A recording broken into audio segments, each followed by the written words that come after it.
Right. Good evening and welcome to the Candidates Corner. I'm Dan Jennings. Tonight on the show we have Chris Rowe running for the U.S. House of Representatives in Tennessee's 1st District. Good evening, Chris. How are you tonight? I'm good, thanks. How are you? Great. Why don't you tell us a little bit about yourself real quick and why you've chosen to run at this time? Well, I am a 6-year active duty U.S. Air Force veteran. I'm a 4th-generation Tennessee native. We've actually lived in and around Johnson City ever since my great-grandfather built his house here. And what has gotten me to this point is really just kind of being fed up with seeing candidates that I'm unhappy with run for political office. And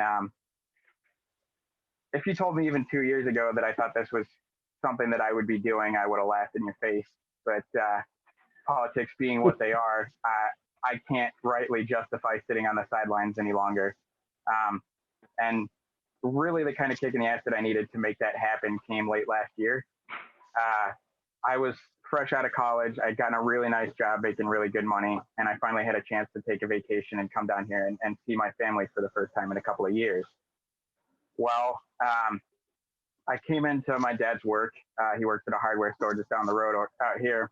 And sort of snuck in and had his coworkers help me ambush him a little bit. And when I tapped him on the shoulder and he turned around, I was at least as surprised as he was. He was in such poor health that he was on a cane and in so much pain that it was starting to manifest itself as psychological symptoms. But he had a stutter, he had a whole lot of difficulty collecting his thoughts, and it was horrific. It was the sort of scene that I don't believe anybody ever should see their family go through, and nobody should have to suffer through. And seeing that, it really hit home with me and gave me the motivation to be the candidate that's going to fix all these problems that we see going on in the world, to be that somebody that really wants to stand up and make a difference for people like my father who are suffering every day despite working all they can just to keep a roof over their head, just to keep food on their family's table. Mm-hmm. Okay. Yeah, we have a similar story, but I'll tell you off the air. I noticed you've worked with the TDNP Veterans Caucus. If elected, can you tell us what you will do with the quality of life for our veterans? I'm sorry, you broke up a little bit. If elected, can I tell you what? About that. Yeah, what you will do to improve the quality of life for our veterans. Well, the first thing I'll do is start reversing some of these changes that we've seen pass under my incumbent, in particular the cuts that have come to TRICARE and TRICARE Prime for our veterans. Those are huge. It's massive cuts to benefits for families that really cannot afford it because they have folks who are mostly disabled veterans who have served their country for their entire lives or large chunks of it. And then when they get out, they're promised that they'll have this amazing coverage through TRICARE Prime because they retired. And then we just come along and yank the rug out from under their feet. That's unacceptable. But we can't stop there. We have to stop closing VA hospitals. We have to stop these efforts to privatize the VA. And we have to make sure that we put care for our veterans first, not whenever we get around to it. They have given blank checks to Uncle Sam for values up to and including their lives. And it's our responsibility as a country to pay them back for that. Great. Okay, unemployment is at record lows, but the evolution of technology means that we will need to adapt our workplaces. What proposals would you put forth to help transition workers in dying industries so that they can keep food on the table and a roof over their head? I think the best thing that we can do right now is to start publicly funding colleges and technical training centers to a higher degree, because we have all of these people that are in skilled labor jobs that are going to be replaced by automation in the very near future. You're absolutely right. And there's no substitute for a job like that without getting additional training. So the best thing that we as a government can do is to start funding that training and make sure that it's widely and easily available, and most importantly, cheaply available for everyone who needs it, everyone that's going to be in these industries that are dying off, because we can't bring them back any more than we can bring back the Model T Ford. It just doesn't make sense. We have to move people forward. I'm sorry? No, that's okay. Go ahead.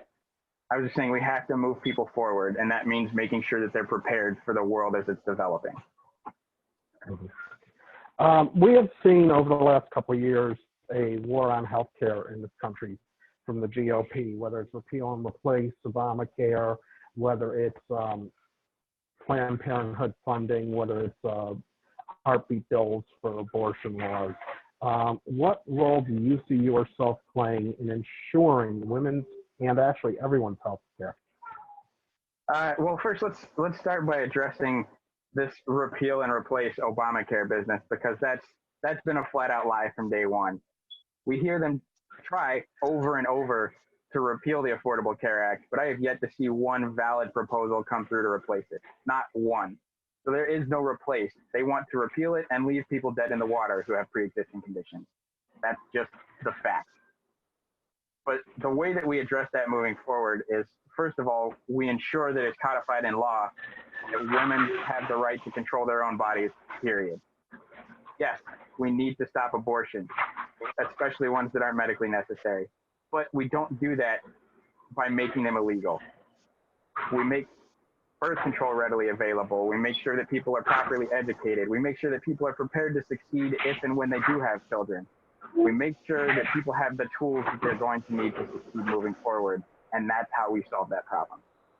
But you did go one step further and ask about healthcare for everybody.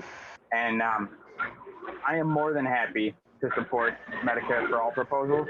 I think that they are the most sensible and appropriate solution to the healthcare crisis as it exists in America today. I've been stationed in Europe for 2 years. I saw it first person how government-funded healthcare works, and I can tell you one thing I never heard anybody say in 2 years of living there was, man, I really need to go to the doctor. I'm in a lot of pain, but I just can't afford it. Not one time ever did that happen. And there's no substitute for that kind of comfort. A couple more questions here. One quick one here.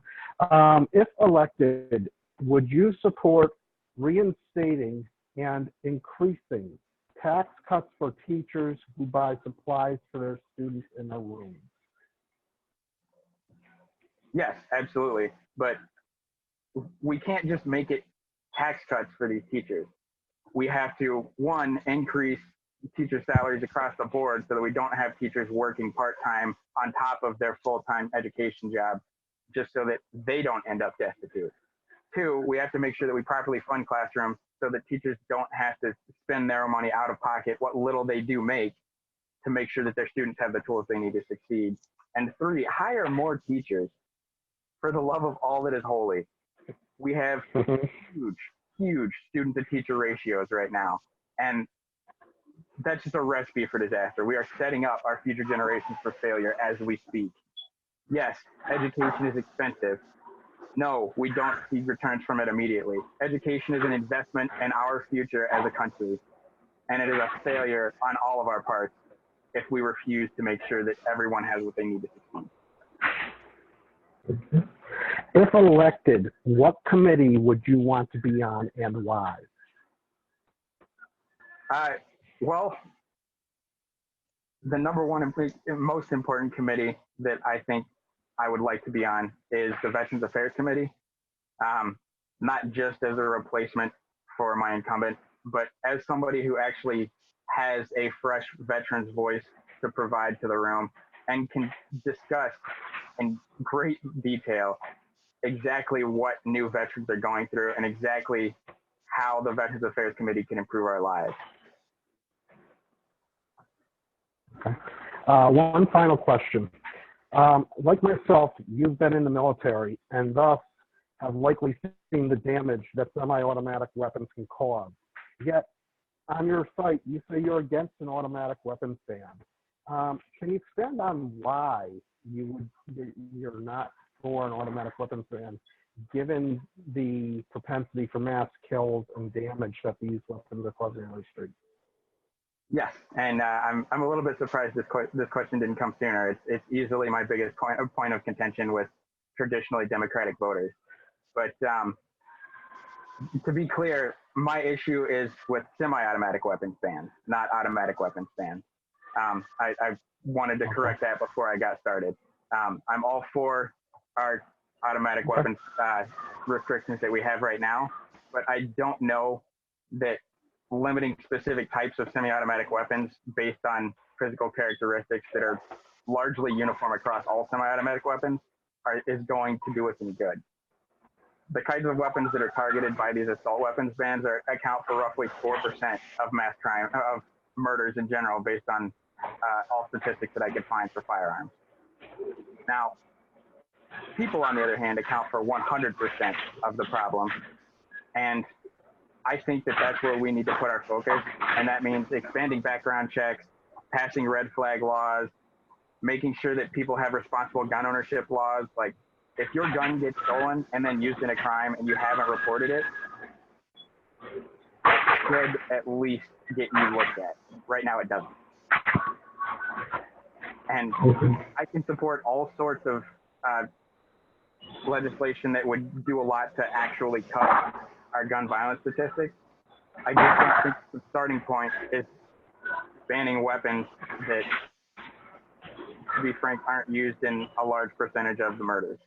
If we find that these things don't cause a lot of the problem, or excuse me, don't solve a lot of the problems, we can take another look at it and reassess the situation. But I firmly believe that the legislation that I back would take a huge bite out of the problems that we're seeing right now. Okay, great. Well, Chris, I thank you for being on the show this evening, and I wish you the best of luck in your candidacy. And going forward, I'm sure we will be talking again. All right, thank you. It's been good chatting with you. Great.